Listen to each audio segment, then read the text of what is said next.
Hi hello welcome to Arba vlogs అండి. ఈరోజు recipe వచ్చేసరికి బొంగుమిర్చి బజ్జీ అండి. అది కొన్ని చోట్ల మరి ఎలా అంటారో తెలీదు. ఇటు వెస్ట్ గోదావరి సైడ్ అయితే అలా అంటారు. సో అది చేసుకునే విధానం ఏంటో చూసేసుకుందాం రండి. ఏంటంటే ఫస్ట్గా నేను ఒక కప్ అనేది శనగపిండి తీసుకున్నా. ఒక కప్ అని కాదు, మీకు ఎంత కావాలనుకుంటే అంత తీసుకోండి. అంటే ఇక్కడ కొంచెం కొలతగా ఉంటుందని ఒక కప్ అని చెప్పాను.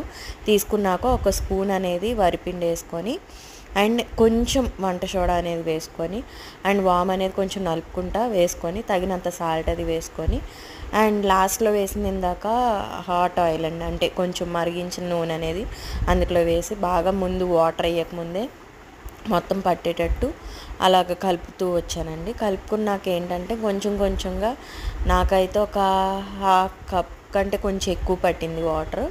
సో మరీ థిక్గా కాకుండా మరీ అలా కాకుండా ఫుల్గా లమ్స్ అంటే పిండి పిండిగా ఏమీ లేకుండా కొంచెం కొంచెం వాటర్ వేసుకొని అలా కలుపుకోవాలి. మనం చేత్తో అయినా కలుపుకోవచ్చు. నేను చేత్తో కలిపాను, ప్లస్ అది కూడా విస్కర్ కూడా యూస్ చేసి కలిపాను.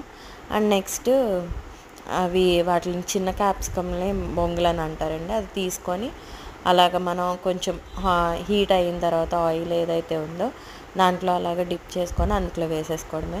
వేసుకున్నాక కొంచెం మీడియం టు లో ఫ్లేమ్లో అడ్జస్ట్ చేసుకుంటా ఫస్ట్ లో ఫ్లేమ్లో వేసుకొని మనం అది ఆ బజ్జీ వేసాక కొంచెం ఫ్లేమ్ అనేది పెంచుకుంటూ ఉంటే మనకి బయట మాడకుండా కొంచెం లోపల నుంచి ఉడుకుతూ వస్తుందండి.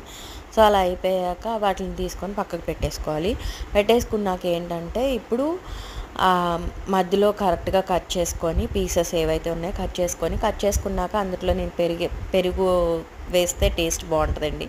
పెరిగేసుకొని అందులోనే మీకు కావాలనుకుంటే కారమును సాల్ట్ వేసుకోవచ్చు. వేసుకొని నెక్స్ట్ ఆల్రెడీ ప్రిపేర్ చేసిన మరమరాల మిక్స్చర్ ఉందండి. ఆ రెసిపీ కూడా మన ఛానల్లో పెట్టాను, ఆల్రెడీ చూసేయండి, కింద లింక్ పెడతాను. సో అది వేసేసుకొని అంతే సర్వ్ చేసేసుకోవడమే. టేస్టీ టేస్టీ బొంగుమిర్చి bajji ready. Thank you for watching. Please subscribe Arba vlogs.